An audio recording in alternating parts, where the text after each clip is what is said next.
So yeah, there wasn't a kind of specific plan for today other than just obviously continue the brainstorming, the various kind of tracks we've been discussing. Um, yeah, I guess there was some write-ups that uh, myself and Jeff had shared, and Vivian, you mentioned you had some other stuff you might be interested in talking about, what kind of hierarchical behaviors. She, Yeah, I but did she also manage to put, put together one slide. Oh, nice. I do want to talk about your, Vivian, your proposal about, the one you posted today about, driving inputs coming Oh from yeah, orientation. I don't yeah, understand that's that. something different than a slide I put together. But yeah, we I can know also it talk sounds like it, about that. but I've been thinking about this topic a lot about these higher cortical columns and what drives them. And so I don't know if we want to jump right into hierarchical behaviors, but we could, but sometime today, I want to go back and understand your proposal better. Yeah, I'm up for us starting with that. Yeah. Maybe you can bring up that that image might you be better posted to today. start with because yeah, let me load that up. Uh,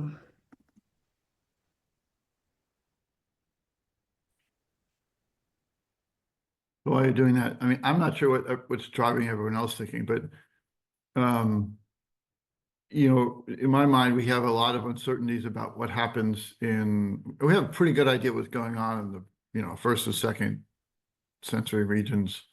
Um, but the higher order regions are still sort of a mystery a bit.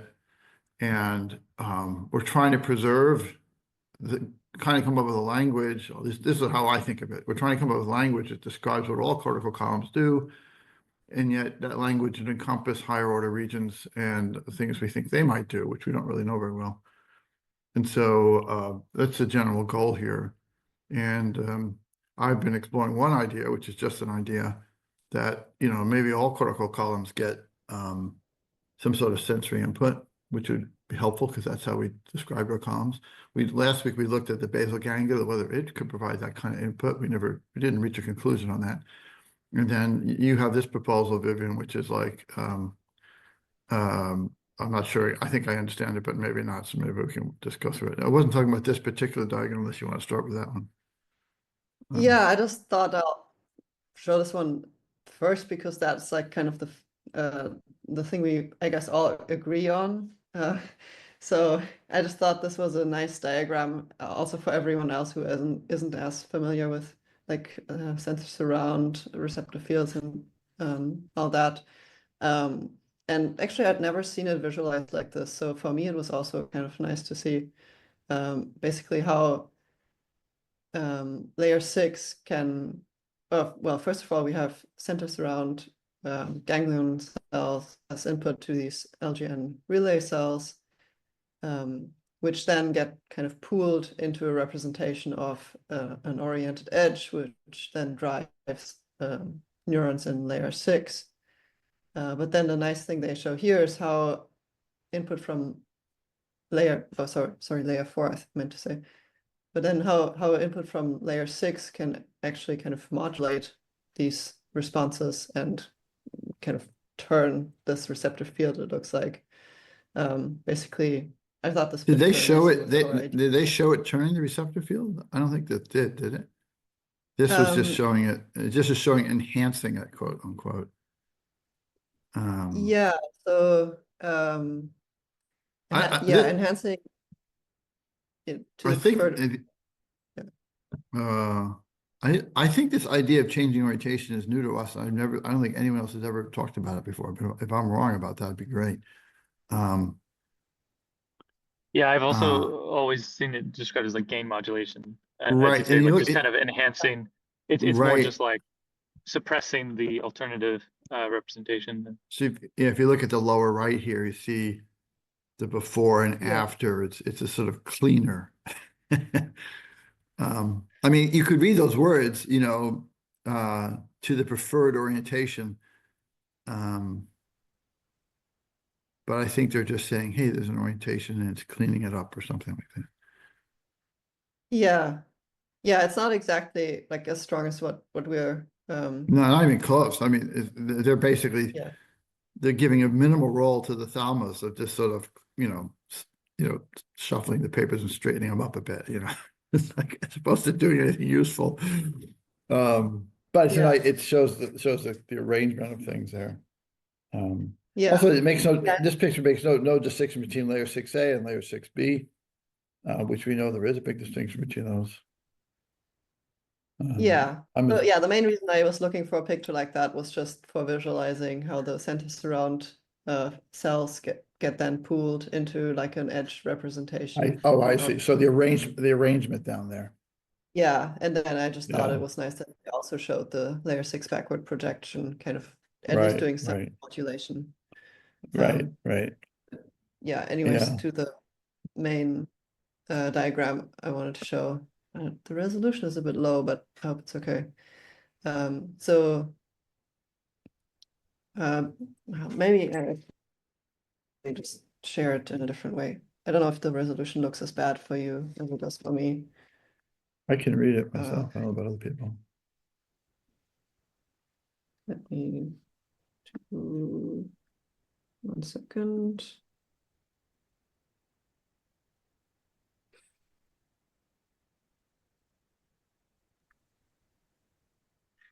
Maybe if you want, just while you're finding that, I could just kind of following up on that like initial. Oh, you got it. Okay. Yeah. So yeah, basically, actually, can you see my mouse cursor moving around? Yeah. Yes. Okay, cool. That's really nice. I can move my cursor on my laptop on my iPad screen. Anyways, so this is the classical one that we all agree on. We have direct sensory input going through the thalamus and to a cortical column, layer 4, and that can be modulated by the layer 6B projection. So I think we all agree on that one. But let's be careful. Let's be careful about that. That drawing, that diagram is. There's 2 of these projections up there, and this is the one that's defining mini columns, right? This is the one that's defining the orientation, right? So we're not dealing with with orientation. So it goes up there and it activates a set of mini columns for different orientations of that are observed on the retina. Yes. So yeah, that's why I'm drawing the arrow here, kind of at the upper part of layer 4. Right. Just want to be clear. Yeah. Right. Yeah. So, and then another thing I think also all agree on is that this direct sensory input can also go to a hierarchically higher region like V2.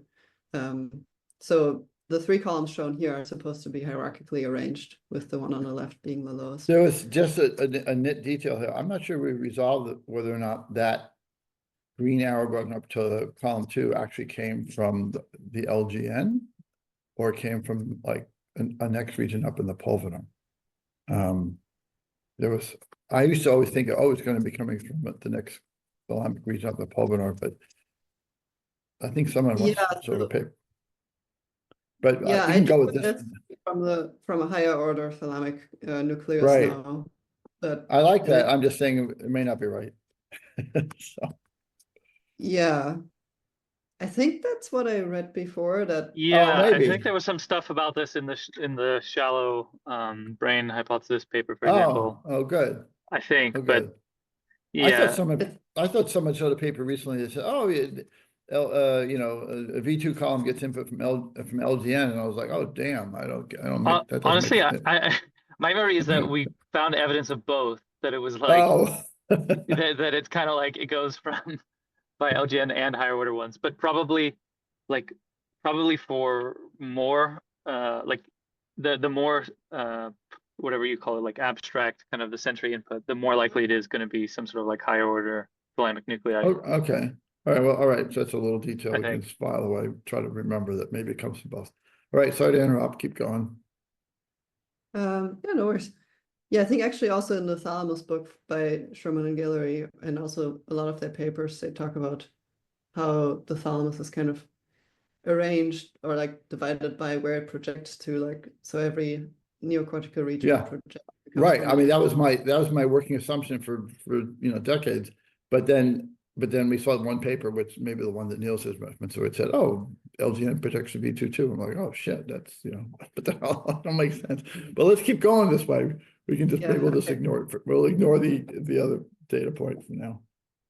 Okay, so now we get to the new part that I don't know if you agree with, which is the higher, I didn't understand another it. So. hierarchical region that doesn't get input from a sensor.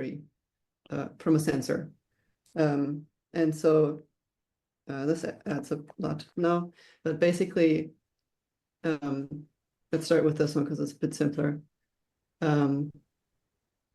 Basically, this one could get the orientation that the child object is, and the parent object, that's what we talked about before, how we can get the child object's orientation and the parent object's orientation, and thalamus can calculate them together to get the orientation of the child object relative to the parent object, and that can then Yes.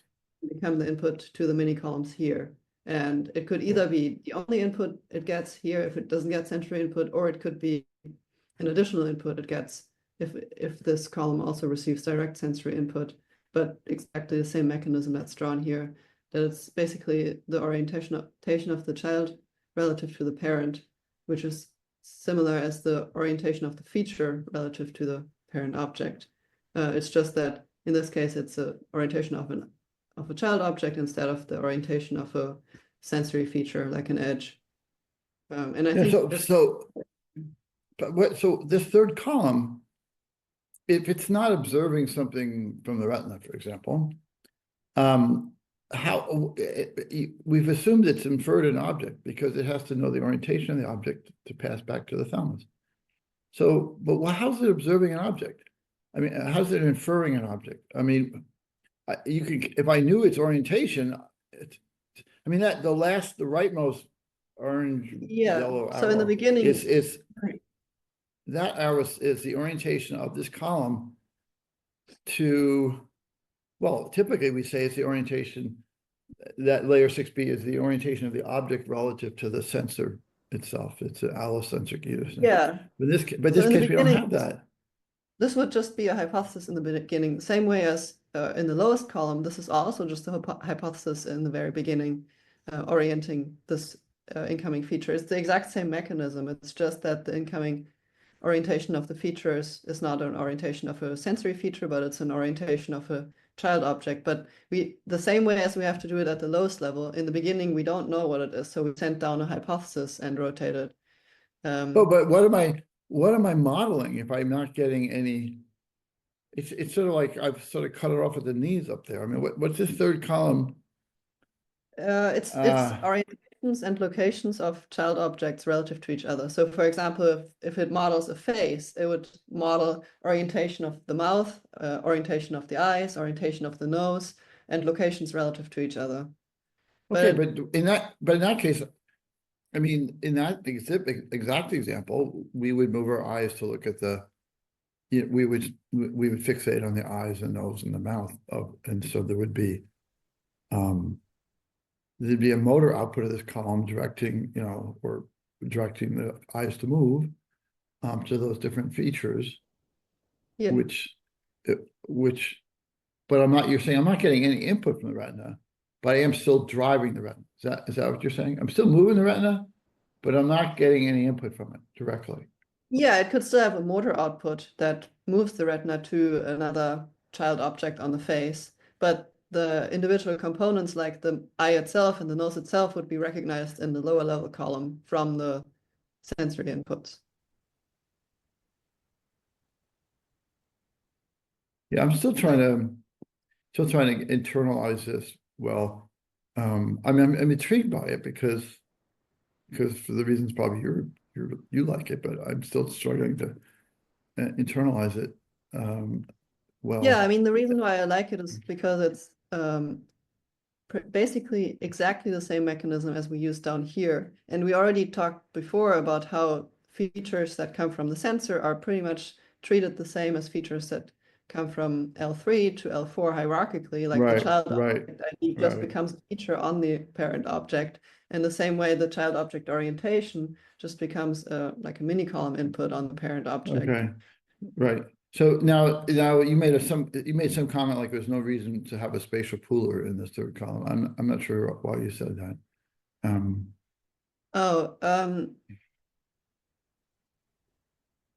Yeah, I guess it depends on where we say the spatial pooler would be located. But I was thinking of the pooling happening actually in the thalamus, where we have all the ganglion No, surround cells coming in, I don't think so. The edge representation.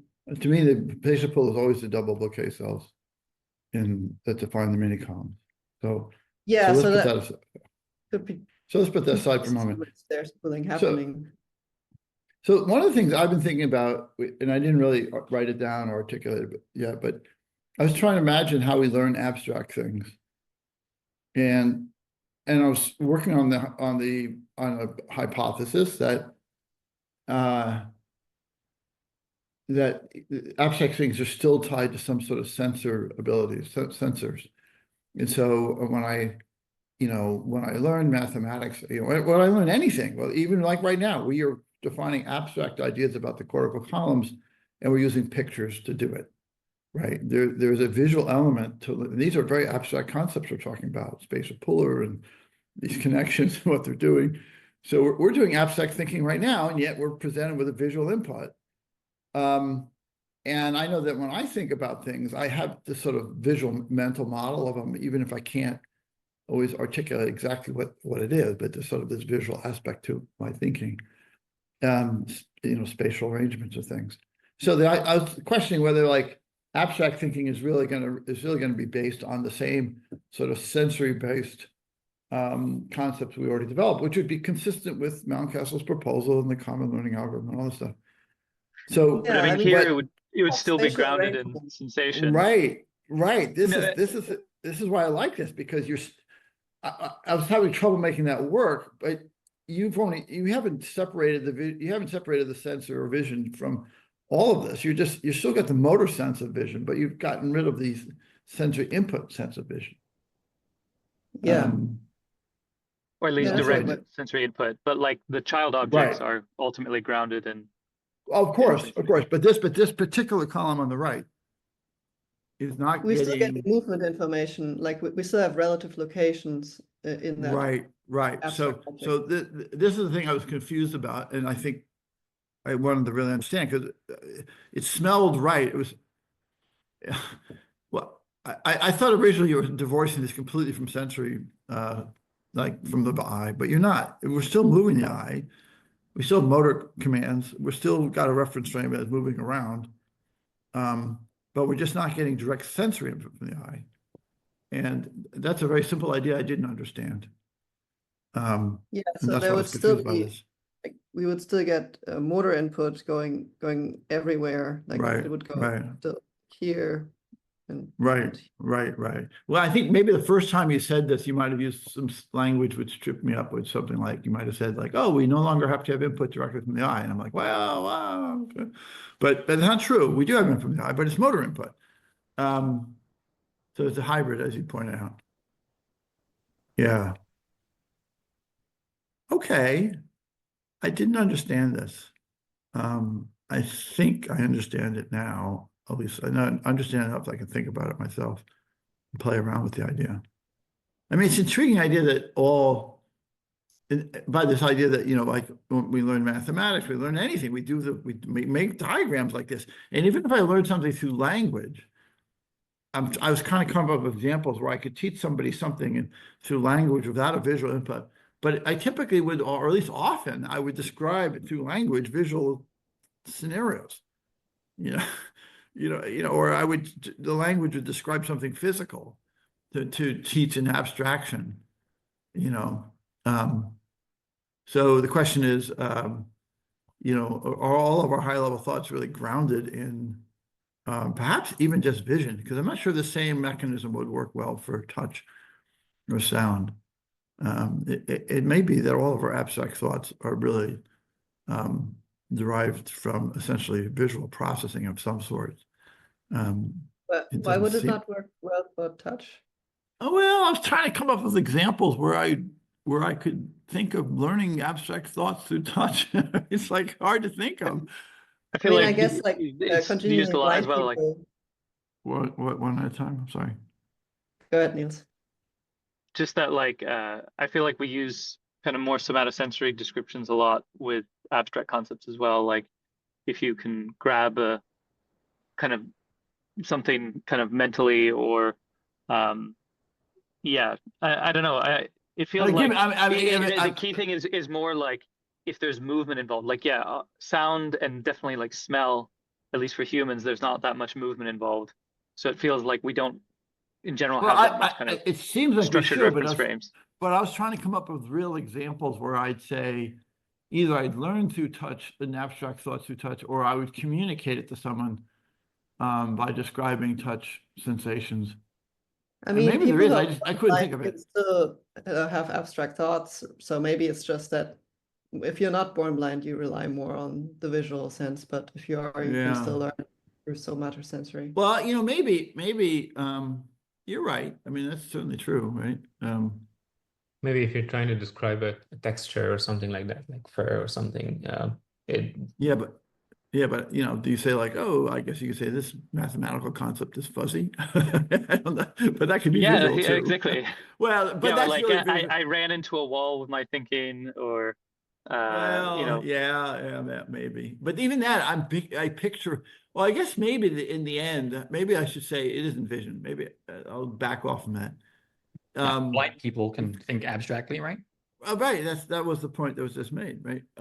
So, but perhaps what it is really is that all abstract thoughts are based or derive from sort of physical models of the world that we can sense.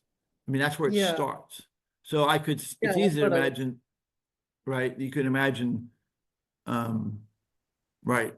In that case, it doesn't matter if you touch it or see it, as long as you're building up the same model of the world. Sometimes it's a lot easier to build those models visually, much quicker, because you can glance around at tons of things without touching them and see their arrangement. Where a blind person can't do that. They have to physically touch things. Okay, so that's a bit of an abstraction, at least for me, would be helpful to think about. Just think about, oh, the world we start with, and then in hindsight, it sounds obvious, but it wasn't obvious up front. We start with a model of the physical aspects of the world. And somehow we continue to build abstract concepts with the idea of them having sort of a physical structure underneath them. And so in the case of vision, even abstract thought could involve, visual, like these pictures we're all looking at right now, and movement relative to that image. It's we're gonna ground all abstract thoughts in sort of physical models of some sort. I mean, I guess that's not new. In some sense, I kind of described it in 1,000 Brains a little bit like that. But yeah, I feel didn't like that's something we've thought about I just for a long didn't. time. I just didn't. I'm still struggling to get a deep understanding of this. Right? I can say the words and they can sound right, but I'm just trying to get a really deep guttural, like, oh yeah, now I know exactly what's going on. I'm not there yet. Maybe somebody else, you guys are. I'm not there yet. But this is helpful. This is really helpful for me to think about it this way. Yeah, and I guess Right. just one more layer, if it helps in any way to add to it, is that here, like the same way as you already mentioned, we also can get like feature input, like color and stuff. Here we could also, in the higher level, we would get the object ID as this kind of layer 3 to layer Yeah. 4 Yeah, projection. this is right. Right. And maybe for Okay. context, this is kind of what I was trying to get at with my, like what I had written, that like, what is the analogy for that blue arrow as opposed to the green arrow for the lowest level of sensory input? Like, why are some things these kinds of rotations versus some things are not? And that's what I was kind of trying to I didn't follow. disentangle. Yeah, do you want to show Like as in some things are driving inputs and seem to be transformed by the thalamus. Like that's what right. Can we the kind of can we rotations back are. up? Can we back up? Show the picture again. Your face Oh, is nice, Niels, but I like looking at you, but I want to look at the picture.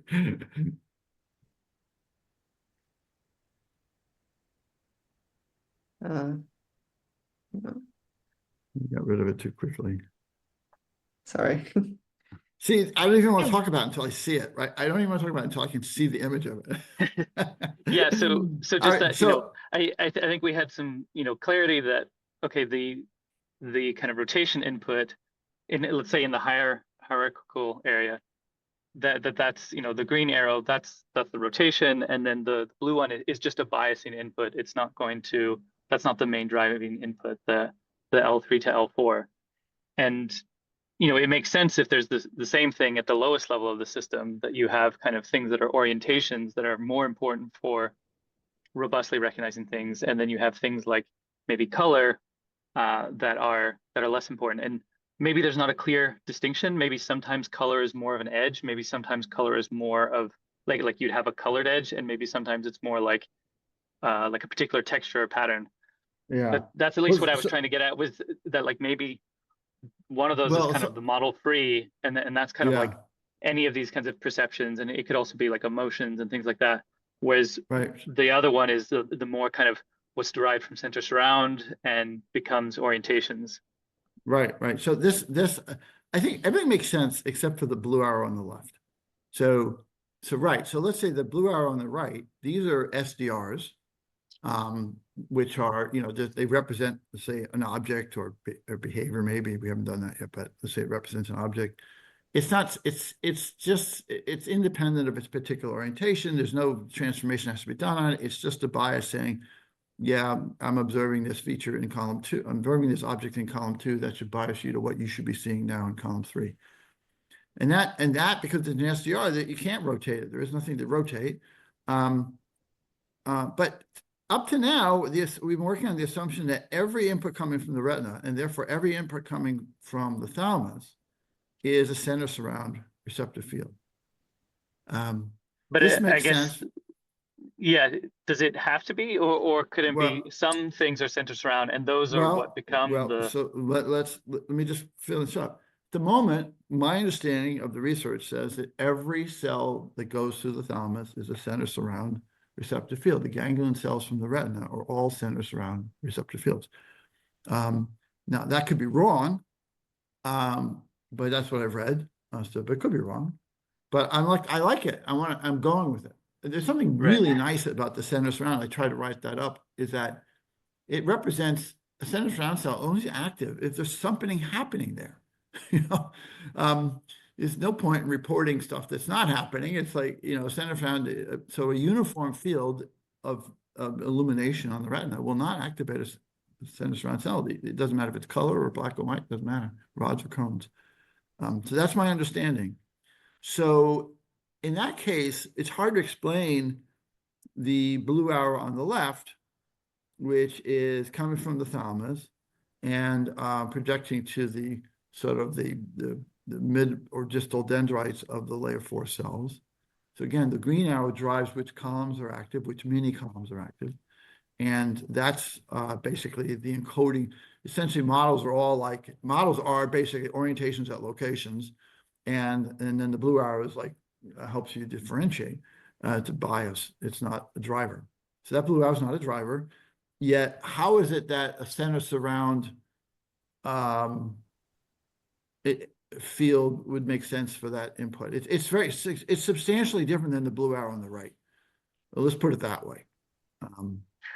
I guess, yeah, I mean, I think, yeah, it would be interesting to revisit that the anatomical evidence, and also, like, I guess how it fits in with maybe other inputs coming to L4, because I mean there's so many different, everything from you know, potentially superior colliculus and things like that. But at least, because like one paper I found, it didn't have that much detail, but it was basically exploring how color blobs respond to in animals when they view like a uniform field of color, which in the same way that you can have like an entire visual field of color, you will still perceive that color, even though there aren't kind of any edges in it. They basically were exploring how that was triggering know, blob cells.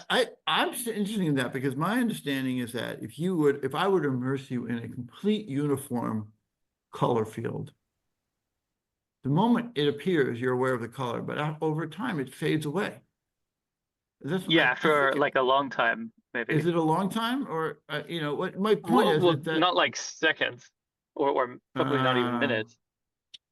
I don't know, maybe.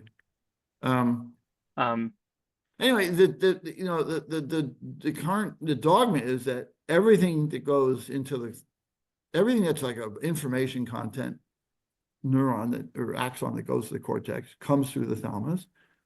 There are no exceptions to that. There are things like matrix cells projecting to layer 1 and other cells projecting to layer 1, but basically everything else goes through the thalamus. And as far as I know, everything that goes through the thalamus is center surround. So those could be wrong, but if they're right, we'd have to understand how it is, what's going on for those blue arrows on the left. I said this last week, but you know, at Numenta, we originally thought, oh, that all the cells in the mini column would all be driven by that blue arrow, and so the synapses on the layer 4 cells would be near the cell body, but they're not. They're far from the cell body. So we know that whatever's coming from the retina going to layer 4 cells is not driving those cells. So it's not new. I'm just reminding ourselves of that. Yeah, maybe so- like one interesting complication as well, which I think we've touched on briefly, but haven't discussed recently, is just that, like, at least in the case of color blobs, like they tend to, like, they're kind of defined by not being in L4. Like they're kind of above and below, which Interesting. You probably need kind to of- switch to Niels's screen, by the way. There's I like can both see it. okay, Viviane's. Okay. I can see it. Yeah, Mine thanks. didn't Okay. like switch automatically. Okay, yeah, Right. thanks. Oh, do you mind if I stop sharing my screen? Because I don't think I can Uh, switch to if I'm sharing. Do you still want to see Oh, okay. my? I had No, a couple, that's okay for me. I had a couple of questions though on like Viviane's diagram. Okay, So I don't know. yeah, I was just quickly showing this, but yeah, then we can go back. The color yeah, blobs just- don't exist so what happens in layer 4? They're just not color sensitive? It's a good question. I don't know if, yeah, Oh, honestly, I don't know by the enough, way, because I know there are, well, like, wait a minute. often they think cells are insensitive to color, but then the more they study them, the more it's like, oh, this is a neuron that responds to edge and color. So I don't know how that kind of fits into this. All I know is classically the color blobs are Well, specifically not found in this is L4. striate V1, and is it clear from this diagram that 4C beta is not color? Is it color only starting 5 and 6? Is that? Yeah, I think it's meant to be 5 and 6. Okay. I appreciate Well, it's that's kind of interesting. ambiguous here. That's pretty interesting. But I don't know. I mean, sometimes they just kind of put it through. I Yeah. think this is meant to be the color blob. Sometimes it's everywhere. So it's who knows? Or I remember once I shared this one. This makes it look like it's only Right. in L2, L3. So You're right. yeah, it almost feels like it would be worth going back to kind of the original papers and Well, understanding what I is really really going on with like- color blobs. I really like this idea that, you know, if you think about it, input is center surround. Well, then you could have, and that basically they're going to detect changes of some sort or some sort of frequency change, you know, something, it's not uniform. And therefore, you would have the same thing for colors. So then I wrote just yesterday, I think I wrote that, hey, one way to think about the color blobs, it's just like another sensor. It's like a whole nother sense system that's co-located and moves with the other senses. So the color blobs could be just like a modeling system that's based on color, and there's a separate modeling system that's based not on color, but they both all work on edge detection or change detection. Doesn't really matter. So there's like 2 parallel systems running. That's a really nice idea. I liked it. So I'm just saying that I still like the idea of the center surround is the fundamental element that we're dealing with, and everything is built up from that. And it could be center surround color, or it could be center surround non-color. I don't know. But let's go to Jose's question about this diagram. Okay. Yeah, sorry, I'm not switching topics, but questions about a couple arrows. So one below the center surround RF, so the light green going from the eye to the higher order thalamus. Is that no? Like I guess we've talked about like RGCs, like retina going to the LGN to the V1 or V2, I guess. But I wasn't aware of direct sensory outputs from eyes going to HOT. Well, isn't that what we were just discussing earlier, Jose? We were saying, we know that V2 gets input from the retina, right? Yes. And so the question is, so the retinal ganglion cells, do they project to LGN, or do they project like to a cortical, a thalamic region that's dedicated Higher to order? V2? Yeah, V2 and in the pulvinar. Oh, I So thought the idea was that LGN projects to V1 and V2 instead of well, that's yeah. we were discussing it earlier. The just review what we said. Maybe you didn't follow it. That the classic description is, let's say, as Vivi mentioned in Sherman and Guillory's book, is that the retina would project to a region of the pulvinar, which would project to V2, and the retina would project to LGN, which would project to V1. And then Niels mentioned that there was a paper that suggested V2 gets it from both LGN and higher orthothalamic nucleus. So I think the arrow, the light green arrows that's shown is sort of the more standard dogma of what's thought. I think, and so where an LGN to V2 projection was newer, but as Neil suggested, maybe copying too, but we didn't understand that. Does that make sense? Yeah, that I mean makes We were- sense, but yeah, I Yeah, mean, just I think for- in general, we just have to go back into the literature to check it, but the basic idea, whether or not this dot is now here or we move it over to the right, it's still the same input that goes into this V2 column. yeah, and I guess I was gonna point anyways. So that okay, that's my first the second question is the red arrows, the movement. Is this is it like simplified in a sense that like the eye movement will go to the superior collicular first and then go to thalamus and then the columns, or is it that the movements go from eye to the thalamus, especially lower order? I thought it would, I guess, go to the higher orders and then go to the columns instead of like stopping at the relay cell area. This is representing the magnocellular cells getting input from the receptor fields are very broad in the eye, and they are representing movement of the eye, right? Okay. They only, right? So this is movement of the eye, and the movement of the eye, those cells do project directly to the thalamus and then to cortex. So the eye movement itself is will be detected by the cortex. The eye moves, those cells will say, hey, the eye is moving in this speed in this direction. But there are also other sources of movement information, like we can, for example, the movement output from the column that goes to the subcortical regions has this efference copy that then goes to thalamus and then can get rotated and provide movement information.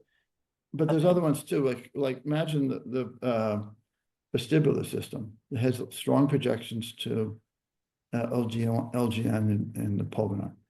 And the vestibular system is another way of knowing that there's movement going on, the head's going on, or the head's rotating or something like that.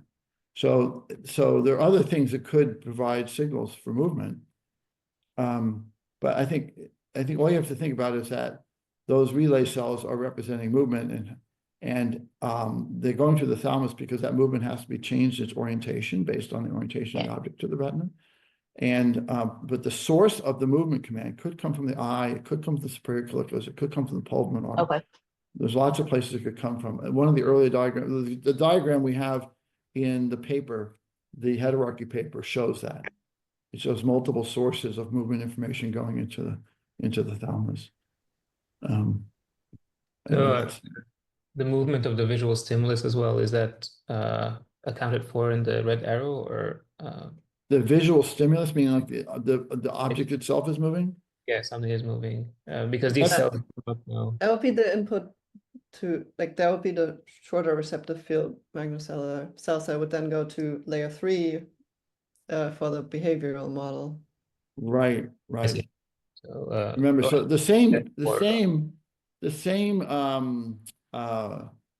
magnocellular cells, if they're collected over a large area of the retina, that would mean the retina is moving. Right. If if the entire image on the retina is moving, we're going to say the retina is moving. If it's just moving in some smaller part of the retina, we'll say that the retina is not moving, but the object is moving, or something out there is moving. And that's not shown on this diagram, as Viviane just said. That would be another orange-red arrow going into the layer between layers 2 and 3. So, and that's that's part of our movement. That's our movement model. That's saying, hey, this thing is changing. The behavior model, the thing is changing. We can learn a model of its behavior because we see it's changing. I know this is a lot to keep in your head at once, especially if you don't think about it every day. But it does hang together pretty well. I have a question about the connectivity between V2 and V4. So between V1 and V2, it's like a one-to-one connection between the columns in the hierarchy? Not exactly. Not exactly. But it converges at V4, and so the blue line there would be like multiple arrows from lots of other columns. Okay, well, there's different connections. We can talk whether they're converging or not. I mean, this is really sort of best looked at in the hierarchy paper, perhaps. What we've shown is the compositional models require columns that are sort of one-to-one. That is, if I want to know what I have to, on every location on the coffee cup, I have to know what is the child object that might be there. And I have to do this at a location basis. And so 2 columns, one hierarchical above the other, can say wherever this column is looking at on the cup, this column is looking at the logo at some point on the logo, and those can be correlated. But some of the projections can be broader. If I'm that blue arrow that's going between the second column and third column, there are many columns in V2 which are simultaneously voting on the same object. So that blue arrow doesn't have to be a one-to-one column. It could be from many columns in V2 to many columns in V4. And and you do see that kind of, you do see that sort of spread. Okay. Does that make sense? It does, yeah. Thank you. Yeah, boy, I'm amazed it can make sense. It seems so complicated.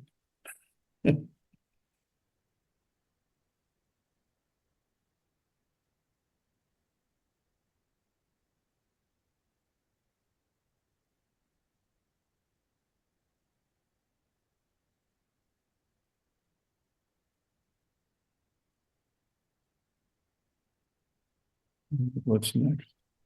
Any other questions? Or should I stop sharing? I guess and one thing I just thought it would be interesting to think a bit more about, like, movement in abstract spaces. Because I was just thinking, like, how important the direct motor input is to when it gets more abstract. It's Because like it's almost like maybe in that case we could have this kind of motor output signal, the brown arrow, but not send it subcortically to actually control a part of the body. yeah, exactly. Or at least we can kind of inhibit that control when we want to. Like, I think it's quite common that when people are like thinking in abstract spaces, like you move your eyes a lot and you might gesture with your hands, but if you need to, you can also force yourself not to move. But I guess also, like, I don't know what would be driving in this case, but like you could imagine if the high level column is in some abstract space, if you move through that, you're gonna activate different kind of neurons and like grid cells in L6 that can recover new representations in the layer below. Like you can kind of move through that space.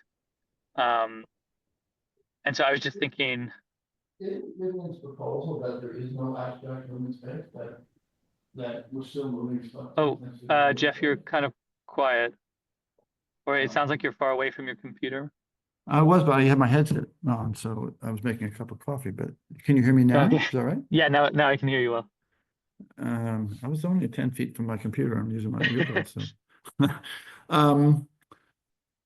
So my point, what was I gonna say here? I think, let me turn my video on.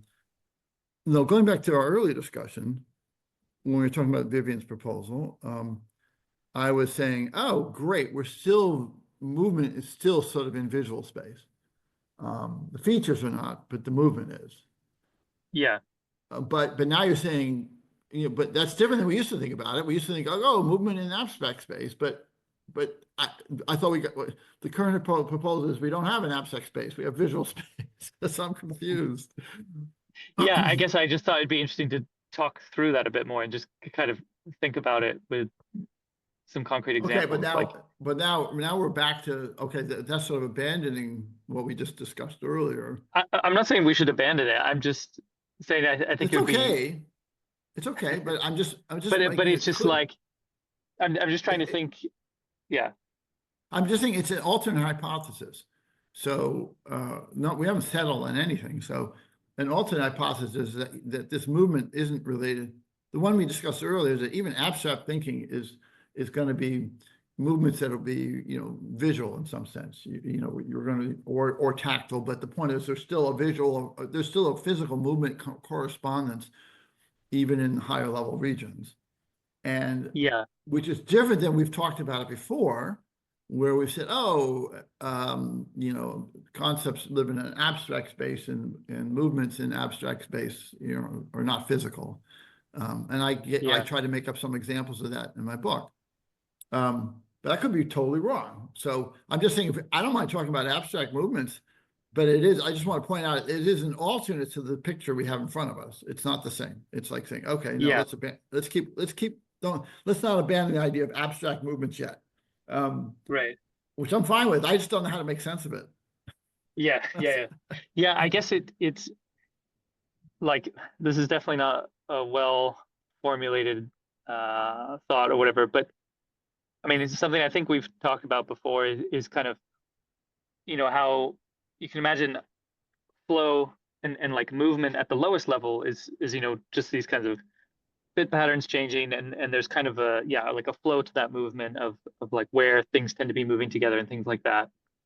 And you can imagine if the input is from some hierarchically lower level, but it's still from like a fairly abstract object, that object can change, and that change in the object could be like a form of flow. So like, for example, maybe two examples to talk about. Like, one is the learning of the concept of like a parent versus a child and the kind of movement between those. Like, I guess when you first learned about that, maybe you were a child in a room and your friends came over with their parents, and then there was this discussion about like, oh, that's so and so's parent or something, and you're like saccading back and forth, and so in that sense it's like initially in visual space, but maybe in this higher level cortical column it's getting a little bit here. Let me interrupt here, because I think this is a counterexample is when we really want to learn about family trees, we almost always resort to visual images of family trees. Genealogy charts and all this and stuff, because then you can visually see the relationship between these things. So I would argue it's harder to learn. Do you need to be exposed to that to understand the concept? I feel like it's potentially more just that, like, say so there's 4 columns here. The third column here is at various times representing child and at various times representing parent, like a parent person. And it's changing between those based on what you're thinking about or what you're perceiving. And so as far as the 4th column is concerned, there's kind of a movement in the form of a transition between those. I'm not following this. Those lines are getting crazy there. I'm not even sure who wrote those. Did you draw the lines, or did Viviane draw this? Oh, I drew this as a Vivian was trying it at the same time. Yeah. Let me make my Circle argument here. is- If I want, well, go ahead. Well, yeah, but I was just gonna say the circle is still supposed to be the thalamus. I was just drawing a version where there's no motor input from the sensor. But I agree with your point that even with abstract concepts, we usually learn them visually first, or in some structured way that we actually sense. But then it seems like inference or thinking about it can happen without any actual sensory movement. So it seems like this kind of round error, like yeah, we can mentally move through discuss. it. Let's look. You can still have visual movement without actually moving your eyes, right? I can imagine moving my hands without actually moving my hands. So the question is not that we actually physically move. The question is, am I using the same process and as if it was visual space? Now let's talk about. It's interesting because my grandmother was big into genealogy, and so the only way I could learn about my relatives in the past is looking at these genealogy charts. It's way too complicated otherwise. But even when I think about it now, and if I think about, oh, I have a pretty small family, so I have to go up a generation. Like my grandmother's had sisters, and I have a sort of visual picture of it. It's almost like it's almost like a chart, like a genealogy chart. It's like I visually sort of picture them horizontal and vertical to each other. That's how I think about these relationships. I always have the older generation visually higher than the younger generation. I mean, there's literally in my mind, there's an image of sort of I wouldn't say it's a super graphic image, but I have this relative position. It's almost like visual, where I can only think about these things when you have generations are going up and down, and people within a generation are going left and right. Right. Yeah, and certainly like math. I mean, I think certainly myself, like it's really hard to understand mathematical concept unless it's like visualized well. And most things, whether it's calculus or kind of vectors or all kinds of things, it's very much kind of like a visual Right. kind of language. Here's the funny thing about it. If it's a simple thing, I don't need to really have it spelled out visually. I can sort of imagine it visually. But when it gets complicated, like this image we're all looking at right now, damn, I wouldn't be able to have this conversation if I didn't have this picture in front of me. Right. It's like, there's just no way. I mean, I could try to visualize it. Like, oh yeah, but then I forget what's over here, what's there, you know. And there's So let's people, separate it. there's people with aphantasia who don't think visually at all. I don't know how that fits in. How does that work? What are they like? How do they know they don't think I think they can be like engineers and stuff. Like they can be. But how do we know they don't think visually? What does that mean?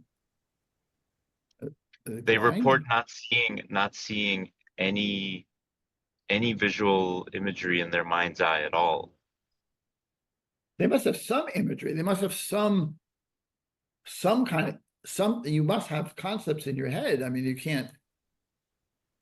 It's not like just a. Yeah, I wonder whether it's almost like a something more about the nature of consciousness. Like maybe those representations still exist, but for some reason they're just not consciously aware of it. They don't have it.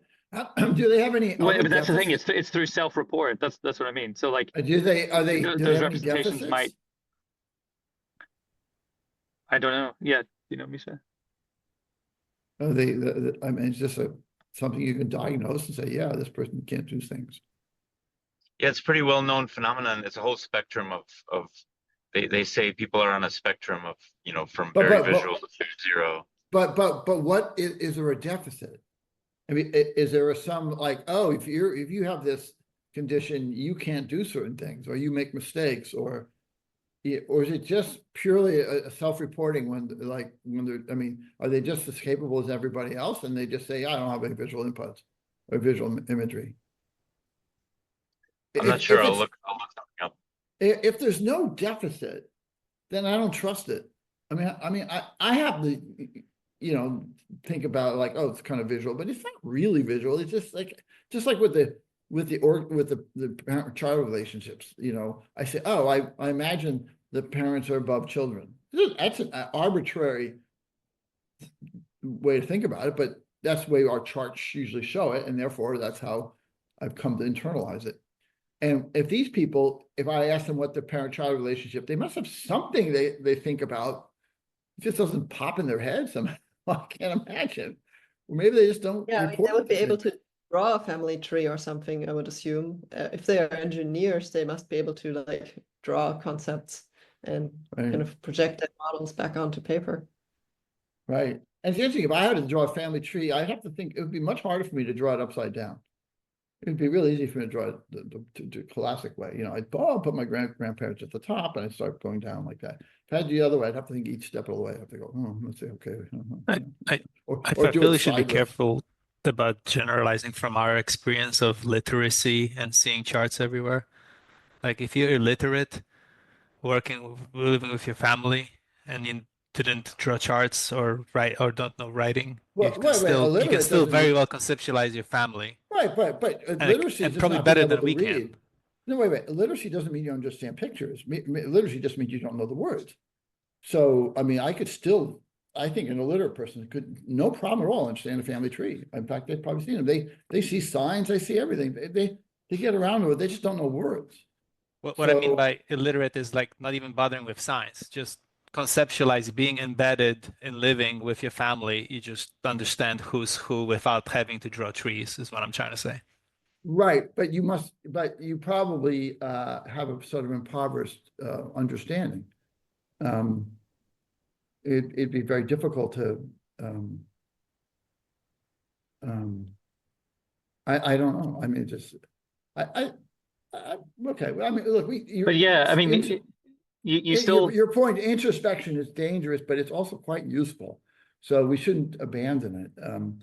It is quite useful. well, and I we- guess it's just whether like, yeah, is there still some kind of visual input coming in when people learn about or think these things? Like, again, like it would be probably very hard or impossible for a child in this kind of society that you're describing, Tristan, to like learn about the concept of family and parents if they only ever encountered children and parents in isolation. Like if it was like, yeah, there is a parent or something and that was described, but they never saw them in the same room together. Like that concept that, oh, there's some relation Yeah. between these things would probably be very hard to grasp. Whereas like by seeing them together and kind of looking between them, and I don't know. Well, So it's age, kind of one's interesting older, whether, one's older than the yeah, other, exactly. So it's, you know. and one, like their behaviors tend to be kind of stereotyped between each other. The parent tends to go pick up the child, scold them, whatever, kind of have that sort of patriarchal relationship or maternal relationship. And then, So let's yeah. review. Can I just review? I think we all agree, I mean, I hope we all agree, that knowledge is all going to be, this is core to our theories, that knowledge is all going to be structured in reference frames. And now the only question is, are those reference frames, you know, grounded in or derived from physical sensors? And so we said someone can build the same models through touch as through vision. So doesn't have to be just vision or just touch or something like that. You can build the same models of the world through these things, but there is a structure to it. And there has to be a structure to it. It's impossible to think without structure. It's impossible to know things without structure. So this is an axiom. I don't think it's questionable that knowledge is structured in reference frames. And we're just arguing about, are those reference frames somehow still related to physical sensors that we use to learn about the world? And so one hypothesis, yes, they are. And therefore we'll have visualizations, or we'll visualize things. Even if I don't have eyes, I will still visualize the relationships between things that I've learned, because we all learn the same model of the world in some sense. Or the alternate hypothesis that no, the reference frames used in sort of higher level abstract thinking have no correlation at all to the physical world, and movement and sense and inputs don't. They're somehow just completely abstract, which I find And appealing. or maybe something, yeah, or maybe something in between, because it feels like, yeah, like with say a family tree, like it's important that it's very useful to look at it and perform those eye movements, but the precise eye movements are a lot less important in terms of like the physical arrangement of things. It's more about these abstract, like it's the abstract arrow that connects them. Well, it's is not it, my point is, my their point is, relative placement, which is right. very different from how you understand like a physical Well, object. the relative placement still exists, even if it's not visual. My point is like, no matter how I think about parent-child relationships, Yeah, definitely. I put the parents above the children, whatever that means. I Right. mean, it doesn't mean they're physically above it. It's just some sort of imagination that there's an orientation to these relationships. But I guess it's just interesting how we learn to kind of have that more abstract kind of understanding of movement, that it's like, oh, it doesn't matter exactly kind of where these are displaced relative to each other. It's like, it's this, that's what kind of makes the relationship abstract. It still correlates to physical world, like it's an up and a down, which is it's a physicalness to that, right? It's not, I don't have a relation. I mean, we can say it's a parent-child relationship, but I imagine it or think about it in terms of a physical relationship. It's like, even if it's on a piece of paper or just parents are above children in my imagination, and that's how we teach it. So maybe a middle ground proposal. Since, like Niels says, in abstract space, it seems like the movement is a bit more constrained or slightly different than movement in physical space. So I guess the most extreme case would be there's no physical movement to learn these abstract reference frames. And the way I would implement that is by taking the layer 5 motor output from the lower column and sending that to layer 6 at the abstract model column.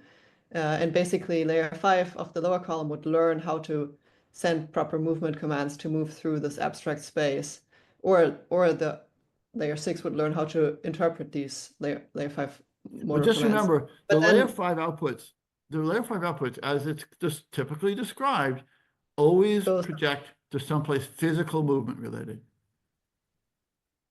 Yeah, so I guess that's where the middle ground solution comes from, is that potentially like this would be the most extreme case, but then that is really hard to learn and would require, I don't know if it's realistic. I'm not sure I'm not sure what this case is you're talking about. Yeah, basically learning an association of how layer 5 movement commands could be interpreted in an abstract space. But if we believe, again, it could be totally wrong. If we believe that layer 5 cells always project, no matter where they are, to someplace that's related to physical movement, then I have to be, then that output can't be just purely abstract. It has to, it's gonna relate to some physical movement someplace. So unless it's, I mean, because you could imagine maybe from an evolutionary point of view, that was always true.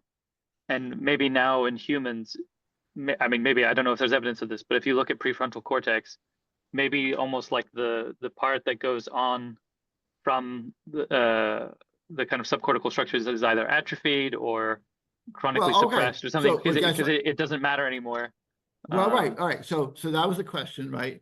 I said this is the belief, what we've read is that every cortical column projects subcortically to a motor behavior system. That could be wrong. You know, as Sherman told me, he says, well, everywhere we've looked, that's where we've seen it. And we've looked lots of places, but we haven't looked everywhere. So, and you could argue that maybe those projections exist, but they don't do anything. That's a very weak argument. So it could be that these projections don't exist everywhere, and that's incorrect. But if they do exist everywhere, then it's hard to argue that the behavioral output of a column is somehow completely abstract and has no relationship to some physical movement of something. It's just, I mean, it doesn't mean you have to do the physical movement. You don't have to actually execute the physical movement. You can just think about it.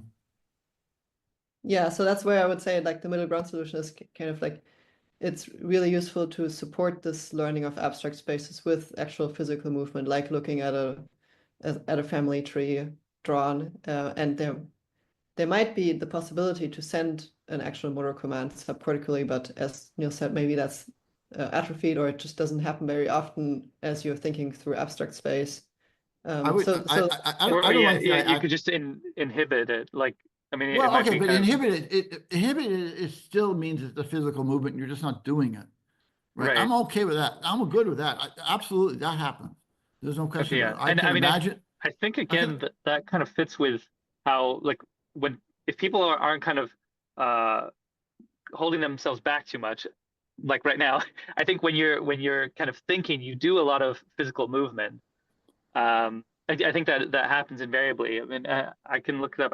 I'm pretty sure there's some like studies about eye movements and during people recall yeah, and stuff like that. Yeah, I think Um, people with eyes move while they're thinking about stuff. Maybe, but you know, even if they didn't move, I don't think it matters. I mean, the point is, Yeah.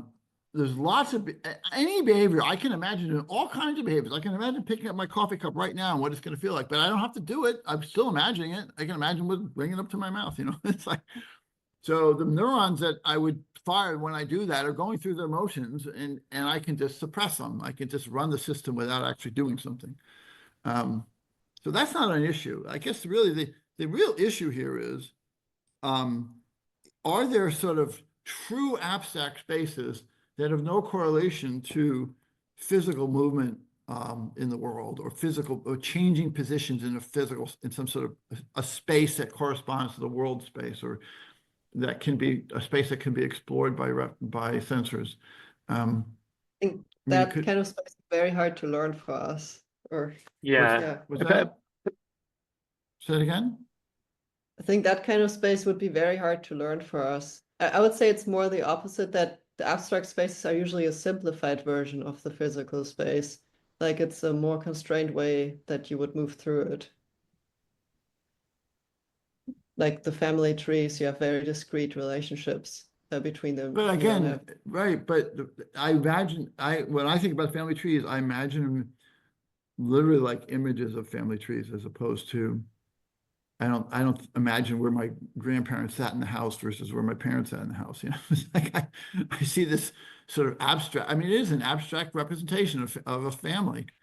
We've put it down onto picked a bunch of boxes and arrows.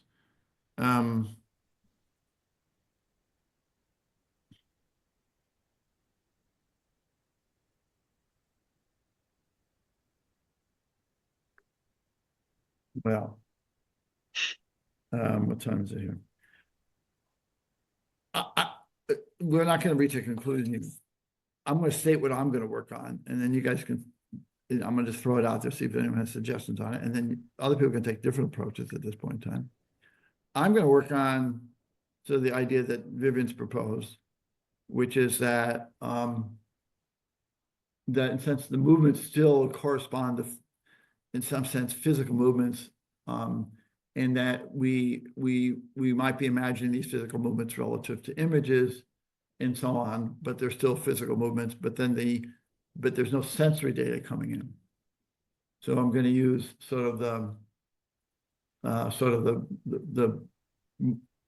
I can switch from learning something with it by looking at images to then thinking about it without the image in front of me, but I've established the reference frame from the visual image, and I can work from there. So that's not the hybrid approach. It's motor is all motor, and sensor is sometimes sensors and sometimes internal representation. Yeah, it's basically like in this drawing here, what I tried to indicate with the dashed arrows is when we actually just think about this abstract concept, those are not active. Like we're not sending a motor output and we're not receiving actual movement information, but instead we can move through the abstract space like mentally. Right. But right. During learning, we would still use those to learn that abstract reference frame. Right. All right, I'm going to go with that. It's a hybrid in some sense. Movement's still related to physicalness, but the things you sense, the blue arrow up at top may be, there may be no sensory input to a layer 4 or layer 3 at this point. Nothing equivalent to the blue arrow. The real mystery to me, what is the blue arrow on the left? That doesn't fit in this scheme very well. All right, that's how I'm going to think about this. I think it's a promising approach. It may be wrong, but if I'm going to spend some days thinking about this, I got to have at least one proposal to start with. So that's what I'm going to start with, and other people can take. I wrote down some approaches. short questions for very kind of generally neuroscience questions that I might post in the group in case anyone's interested in looking up, or I might try looking up some of them. But You everything want to show it from right now, or do you want to just post it later? yeah, let me maybe if I give me a minute just to clean them up, and then I can.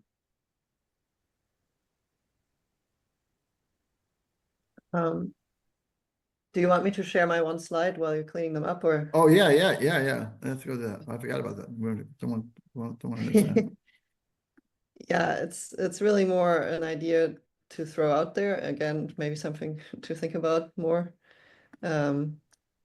So yeah, I don't know if I need to show this, but I Oh, nice picture. we You go cleaned back it up. there. Wow. Well, yeah, I tried to clean up the hand-drawn diagram that I put in the object behavior write-up. So this shouldn't be anything new. This is just a kind of not hand-drawn version of it. But in Yeah. case we need an image to talk about stuff, I can pull this up again. But yeah, basically just kind of showing the object model in green arrows with the static input and voting on object ID, and then the behavior model with the purple arrows with the changing inputs with the additional time input, and then again we can vote on behavior ID. And they have two separate reference frames that we move through in like in synchrony. And then what we talked about before is that like object ID can then become a biasing input to layer 4 in the hierarchical region. But what I wanted to talk about a bit more is what happens hierarchically with behaviors. So can we actually have compositional behaviors, or is there like a similar projection of the behavior ID up here? So I have kind of 3 thoughts on it that I came to for myself for now, but I don't know what you guys think. I couldn't think of any good example of compositional behaviors where it's actually important to compose behaviors of other behaviors. But there are lots of examples of behaviors being applied to compositional objects. So we can have compositional objects, and different parts of the objects can have different behaviors themselves. But I just couldn't conceptualize a behavior composed of other behaviors. So I'm just putting out this claim that there are no compositional behaviors, and behaviors are simply applied to compositional objects. So basically, if you look at this picture, there's just the green arrow going up here. And then we have compositional objects being modeled here. And up here, we would then again recognize behaviors at locations on those compositional objects. I guess that's maybe a radical claim. I don't know. No. I mean, you caught me out on this, something I wrote, I shared with Viviane, where I started saying, oh, here's like, a set of tasks like to make coffee, the one that Niels always uses. And she says, that's not really compositional behaviors. That's just a series of tasks. And it's like, oh, you're right. So I mean, and then I try to think if I can think of any composition behaviors, and nothing popped into my head. So I feel like it maybe depends how you define compositional behavior. Like, I Yeah, think it's basically clear where- that there's, situations Yeah, so where you how need would to the- decompose things, or you understand a behavior as a series of things. Like, I don't know, just So- like the way a phone works, like kind of turning it on is like the first step to being able to then access a series of things.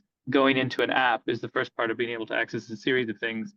Each one of those levels is associated with different behaviors. But I don't need to understand all of them at the same time, or Yeah, like so interact with them all of them at the same time. what I would define as the compositional behavior would be taking the behavior ID that we recognize down here and applying it to a location in the behavior model up here. So in the By phone applying, do you mean like example- learning an association, or? Yeah. Yeah, basically saying at this location in the parent behavior, I learned that there's a child behavior.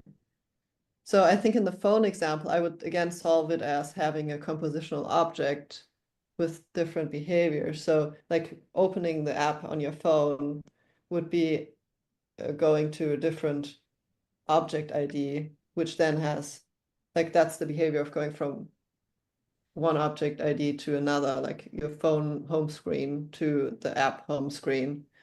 And then that app home screen has a different behavior associated to it.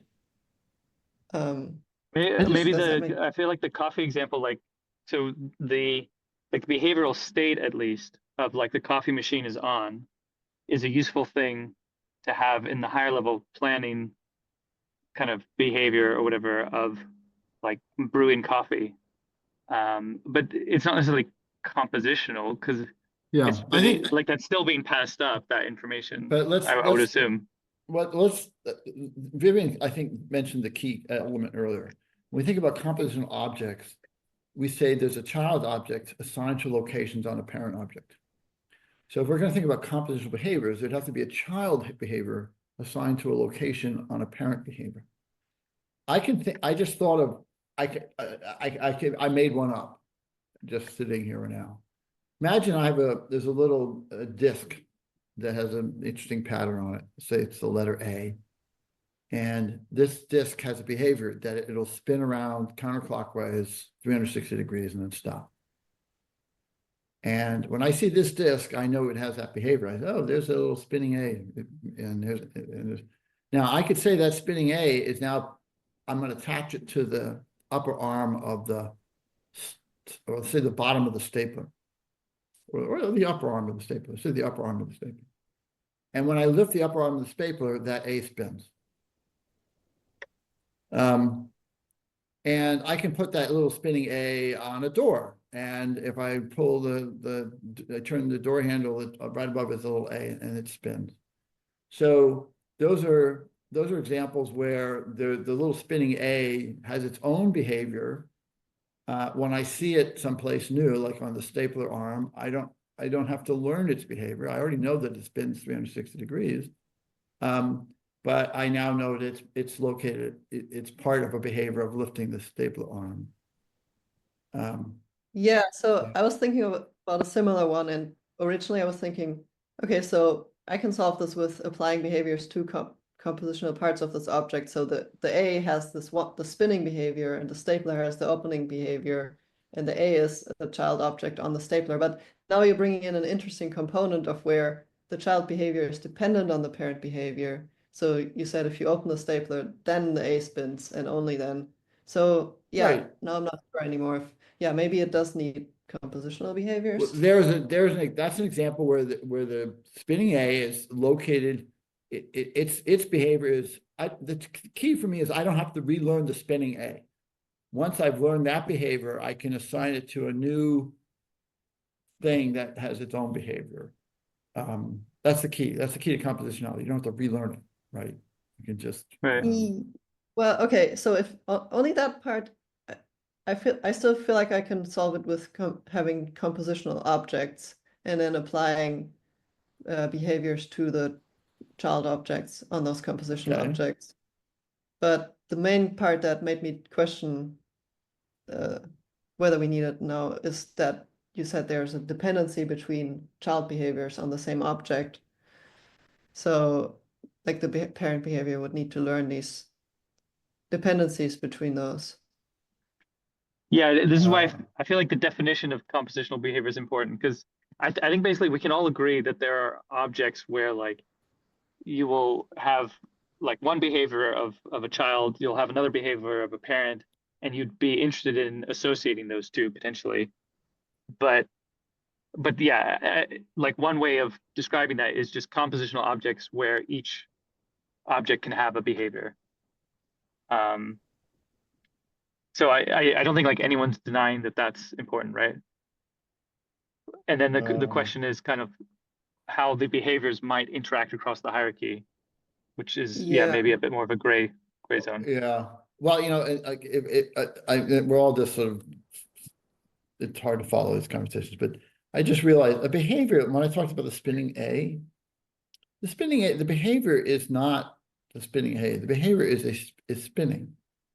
The way we define behaviors, it's the changes in sort of the morphology or of something, and the actual details, like, oh, there's an A, is independent of the spinning behavior. The behavior is spinning, and I've applied it to an object. So now the question is, it does spinning in one section of a hinge, if there's a hinge thing, that's a behavior. Something's moving at some angle. We might call it a hinge. It's just the movement that we're encoding. We're not coding what it is. It's just the movement. And I have another thing, which is a spinning movement, but not a particular A. It's just do I associate spinning movement with that? Because as soon as I say it's an A that's spinning, it's an object that has behavior. It's no longer just the behavior itself. All right, these are very complex things to think about. I'm arguing now that maybe I was wrong with my spinning A example. That maybe it's really compositional object. I say now that you brought up the spinning A example, I'm kind of changing my opinion on compositional behaviors. I guess I think it might be useful to have the ability to associate a child behavior on a location of a parent behavior, in the sense that we can learn, especially to learn the timings of when child behaviors start and stop and dependencies between them. So I guess for a real world example, instead of the spinning A, we could think about a car. I mean, on the car, it's a pretty complex one because the car has like lots of behaviors at lots of different locations, but some of these behaviors are dependent on each other. So like if I turn the key in the ignition, that's one behavior, the key ignition turn, but that What is starts that? other behaviors. Oh, you don't have a key? Maybe a better example is like the one that Scott gave a long time ago with the lamp switching. Like there's a switch on the lamp that we can turn on and off, or like up, down, whatever. That's like I mean, we can call that just switching. It doesn't need to be switching the button, whatever. Switching is the behavior, and then the parent behavior is like whether the light bulb comes on or off. Yeah, or something like that. I think Yeah. we're confusing two things here, which seem similar, but they're really different. And Yeah. one is true compositional structure, location to location. There's a behavior at some location relative in the same reference frame as the parent behavior. Yeah. And there's a whole nother series of tasks which falls into make the coffee cup, or make the pot of coffee, or turn the light switch on, where you're trying to correlate and learn causation between behaviors in one place and the behaviors in another place. At first, it sounds like they're the same, but if we say that the behavior, a child behavior, is defined by that has to be assigned on a location by location basis to a parent behavior, if that's our limited definition of child-parent relationship, which is what's suggested in this, we're talking about in this diagram in front of us, that's very different. That's more limited. And although I argue the spinning A was an example that showed that it exists, and now maybe I convinced Viviane, but now I'm thinking like, oh no, I got it wrong. Perhaps the spinning A is an object that has behavior, not just spinning. So we just switched positions and yes, we switched positions. we'll talk again next week. Yeah, but I think this is key. You know, whoever posted the Wozniak's, was it Wozniak or somebody to make the coffee pot? Oh yeah, Wozniak's coffee cup benchmark. Well, that's what Niels been using too, right? So it's like, oh great, maybe that'll become our thing. But that is not. I think it's really arguably that is not compositional behaviors, at least not in the definition we're talking about. Yeah, that is something else, and we don't even have the language for it yet. Where we're trying to get the world into some state, and we're going to use lots of different behaviors to do that in sort of, that's different, and that requires temporary memory. You have to remember what you've done so far and where things are. I don't think it's gonna be. Yeah, that's definitely more complicated because it's motor. It's really like policy and planning and stuff. Like it's a combination of behavior and changing the state of the world. Right. I'll argue it looks really complicated now, but we're going to come up with a solution that isn't complicated. It'll be as complicated as our behavioral model or something like that. There'll be a basic mechanism. I'm betting there'll be a basic mechanism that explains all those things. So we start with very complicated examples that are befuddling, but the goal is to find the simple underlying methodology that the brain uses for these and apply it in lots of different ways. So I think that's going to happen. So I guess one parting thought on the topic of behaviors in hierarchy. So I've been lately just kind of, I kept thinking about, okay, with it all the time we're thinking about modeling object behaviors, but I keep seeing Link like smashing objects against each other and hearing what sound they make and taking a pencil and drawing with it on it. So like lots of things he learns about how objects interact with each other. But I think like object interactions will naturally come out of the same mechanism, basically that at higher levels in the hierarchy, so where we learn more scene-like representations, we can learn object behaviors that represent, like behavior models that represent interactions between objects. So like if I smash two objects together, what sound do they make? If I move a pencil over a paper, how does the paper color change? If I pour water So into this a is cup, this is what we were impact. just talking about. This third bullet, it corresponds to making coffee pots, right? Pots of coffee. It's a combination of things interacting with each other. And I think you just said you think this is going to come out of our behavioral. I was arguing a second ago, it's going to be sort of a different way of thinking. It's not compositional behaviors. Well, you already said there's no compositional No, behavior. I'm not saying it's compositional behaviors. It's just behaviors being learned on compositional objects or like a scene representation. And I don't think it falls into the bucket of like trying to output actions to achieve a goal or put the world into a certain state. It's more about learning a model of how objects interact with each other. So just Yeah, like seeing but you have to objects do interact with that to make the coffee pot, right? You've had to learn how liquids flow and how lids open. Yeah, and- that's part of what you need to learn, but I would say it's represented as a behavior model the same way we talk about behavior models within one object. I don't know. It might be something different. My first guess it would be something different. I would say like behavior models on an object are really kind of structured things. They can be like, staplers and things that move and change, running.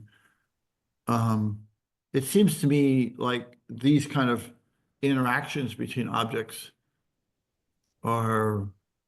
it just feels something different to me. I guess it feels like in general when we've been talking about things like the stapler and stuff, we've been deliberately trying to avoid discussing things like causality and like how things are interacting. Like the stapler has Right, always been kind of right. like the arm always kind of moves on its own and all this stuff. And so that's the kind of missing piece is this like, well, what causes the system to change? Right. What causes object behaviors and how do you I learn think those associations? Yeah, I mean, I wasn't really like I'm not trying to bring actions into the picture right now, or actually how we move things through how we move an object, but more just about like the stapler, if you push it down and it actually puts the staple into the paper, but it wouldn't put a staple into a wooden block, that kind of knowledge. Like how does it interact with another object? And where would that be modeled? Well, here's how I've been thinking about this. How we interact with the world, all these complexities, lots of things we don't understand. And I said, let's carve off one piece of it.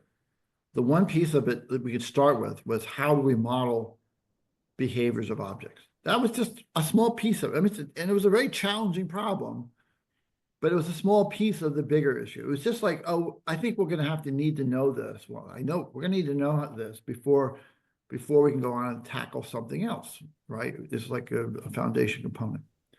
So we got a pretty good idea how we learn behaviors. So I think it's right. So now we're debating like, okay, what's next? It's like, okay, what's the next thing? If I'm going to make the coffee pot, I certainly have to know how the lid of the coffee pot goes up and down. I have to know how the faucet on my sink goes up and down and turns. These are things I have to learn behaviors. But that's just the ground level entry level here. So now we're just debating like how do we pick about the rest of the problem? No, I mean I wasn't trying to bring up another problem. I mean I was thinking about it for the past weeks and I thought it was another problem. And the only reason I brought it up now is because I thought that we can solve it with the same mechanism. I'm not talking about like how do we manipulate the world? How do we interact with the world? How do we learn causality? I'm just talking about instead of learning the behavior of one object, learning the behavior of two objects interacting by learning a behavior that's applied to like a more of a scene representation, or like a parent object that represents both objects that interact with each Well, other. certainly that could be true, but it gets pretty complicated really quickly. You know, oh, well, you know, a rubber ball hitting something is different than a ball of yarn versus different than a steel ball. And so, you know, throwing a round thing at something it's getting complicated now. Like these attributes matter. It's not just the behavior. It's not just like some change. We've always defined behaviors as some change in the features and their orientations of objects. So I don't know what it is now. You know, how does Link learn, you know, rubber ball is different than a steel ball versus different than a, you know, baseball or something. Yeah, I guess that would be like how I was thinking of that, is that basically the object model ID would inform which kind of behaviors can be applied to it. So if I inferred the rubber ball, that means I can only infer the kind of bouncy behavior and not the metal ball smashing a hole in the ground. We haven't discussed how we actually learn that. And the sort of combinatorial side of it is interesting. Like speaking of like compositional behaviors, because it's like how a rubber ball interacts with like a jello ball or whatever. Like you may have learned about a rubber ball and you've seen that in like normal settings, and you've learned about jello, but somehow you can kind of like predict how, to a certain degree, what's going to happen, even though you've never seen those two objects interact. So it's like the combination of their behaviors.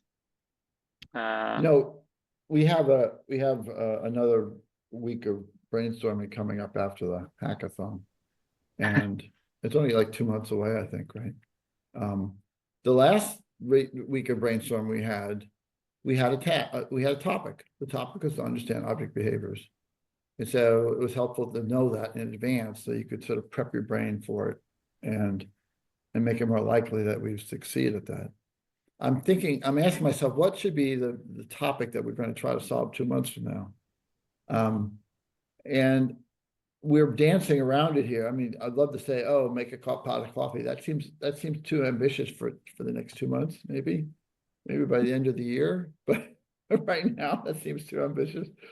So I'm throwing this out because I'm wondering what would be a good topic to, like, yes, this is meaty, it's self-contained, it's like object behaviors. We could define what that is. How do we represent it? That was the key. How do we represent object behaviors? We don't even know how we learn them yet, but we do know how we represent them. So that was great. So the question, what would be the topic for 2 months from now? I'm throwing that out just because over the course of the coming days, maybe someone can suggest, or it'll become clear. That to me is a goal we should be shooting for, is what topic we want to solve, and then we'll have a better chance of solving it at that time. Right. Yeah, it still feels like the object behaviors picture is incomplete, and we've done a little bit of a tangent talking about features and stuff, but it feels like it was important to develop some clarity there, and then hopefully we can go back to more kind of core object behavior discussions we were having, and it'll be like we'll have more certainty about like behavior? Well, as in like the stapler example, like I feel like the last time we were talking about that, like we had ideas and stuff, but then it was like, okay, well, actually, what's L4 doing? What's L3 doing? What, you know? Well, we didn't. I feel like that's why we've kind of gone on this tangent. I think what we did do is we resolved how to represent behaviors. I think that's very clear in my mind.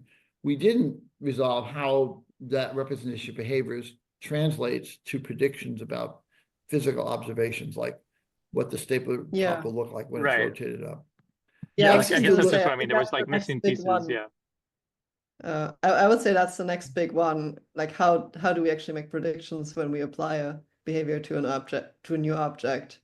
And yeah, I think generally we have a pretty good list of open questions collected in that document that like we can pick up whenever. Like, I mean, it starts with like, how do you make predictions, but then it goes all the way to how do we use the behavior models to output actions, which then goes more into the making a coffee pot example. Right. I think I'm hopeful that we could solve the prediction of the stapler top based on the behavior model. That is not going to take 2 months. I think that can be solved well before that, our next meeting. So maybe we should work on that, or at least some of us can work on that. I don't think that's big enough for me. I want something meatier. It feels like maybe I'm wrong. Maybe it's gonna be a really hard problem, but it feels like, oh, it can't be that hard. It's like all the pieces are right there visually. I can just somehow make it work. Anyway, well, it's a good point. We didn't finish it up, so we should finish it up. I'm hoping we can finish it up soon, and then we'll have a meatier topic to deal with in 2 months from now. Yeah, I So think in maybe- that case, using behavior models to change the state of to figure out how to change the state of the world would be a big topic. I mean, that would tie into causality, learning about that, and Right, having but we need, how- right, but I need a very specific example, right? I mean, changing I the think state the of the lamp world ones is- are good for that because you need to learn the causal relationship between the switch behavior and the Right, light right. behavior. Right, that's, And you're right, it's that was, super simple in that, like, right, yeah. right. We said that before, and now that you mentioned it, yeah, we said, yeah, when it came up the first time, we said, oh yeah, that's a good, simple causality one. That's like change the state of the world. Oh, the state we want to change is the light it's gonna be on. That's the change, that's our task. we Okay, all well, better that's start good. practicing drawing lamps on the whiteboard. Okay, so I'm always conscious of the time, not that I have to run, but it's already after 10. So we do have to finish up how behavioral models interact with object models. And then that has to be done.